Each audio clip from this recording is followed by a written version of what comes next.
Imagine waking up thousands of years ago. There is no kitchen, no gas stove, no electric oven, no microwave. There isn't even a metal pot sitting on a countertop. Yet somehow, your family needs to eat. You have meat, roots, fruits, grains, or perhaps a fish you caught from a nearby river. But there is one big problem. How do you turn raw food into a warm, safe, and delicious meal without any modern cooking equipment?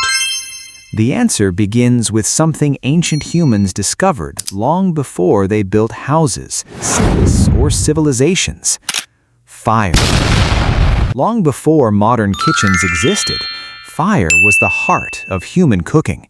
It provided warmth, light, protection, and most importantly, a way to transform food. But simply having fire wasn't enough. Ancient humans had to learn how to control it. At first, they probably discovered that food accidentally exposed to fire changed dramatically. A piece of meat dropped near a fire could become brown, softer, and easier to chew. Some plants became less bitter. Some became softer and more enjoyable to eat.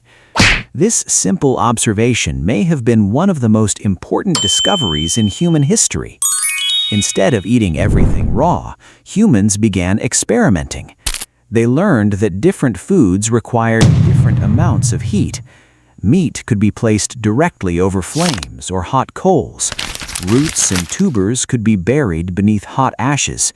Fish could be placed on sticks or stones near the fire. There was no temperature dial. There was no timer. Ancient cooks had to judge everything with their eyes, hands, ears, smell, and experience. Imagine standing beside a fire and trying to decide whether a piece of meat is ready. You couldn't simply set the oven to 200 degrees and wait 30 minutes. You had to watch the color.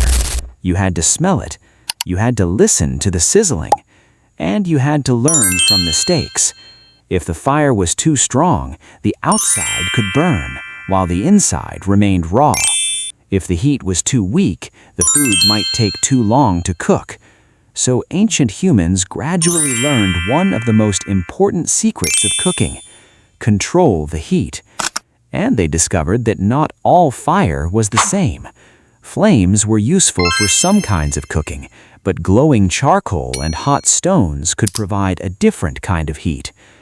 Once a fire burned down, the embers could stay hot for a long time. This made cooking more controlled. Ancient humans could place food beside the coals instead of directly inside the flames. They could turn meat slowly. They could move it closer or farther away depending on how quickly it was cooking. In other words, they were creating a primitive version of a stove without actually having one.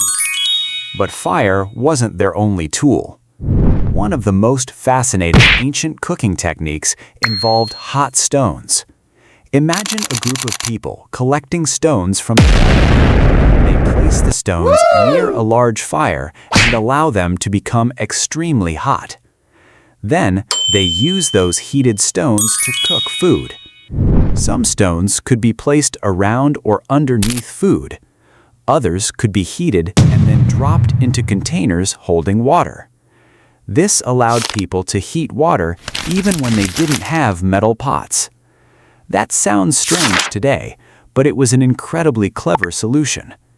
Ancient humans could create a container from materials such as animal hide, wood, or other natural materials that might not survive direct flames. They could put stones in the fire and transfer those stones into the container.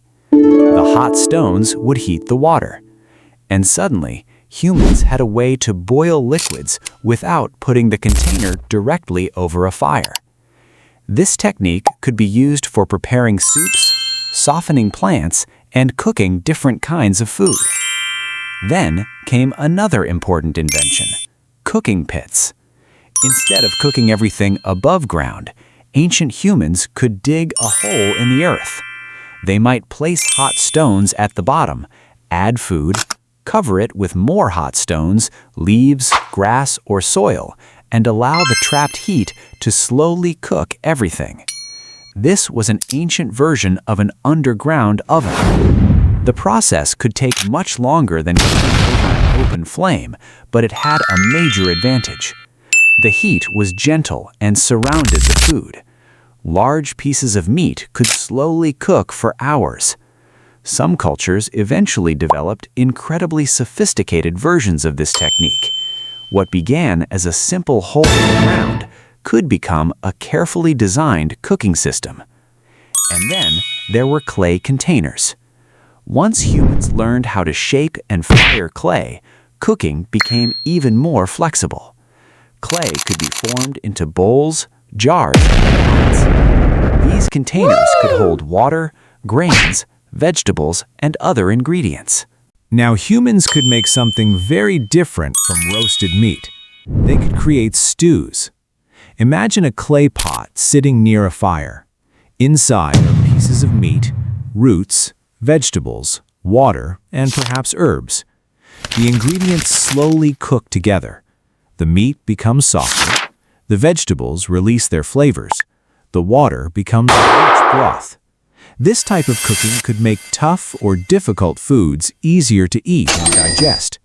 And perhaps most importantly, cooking allowed humans to make more use of the food available around them. But ancient cooking wasn't only about survival. It slowly became social.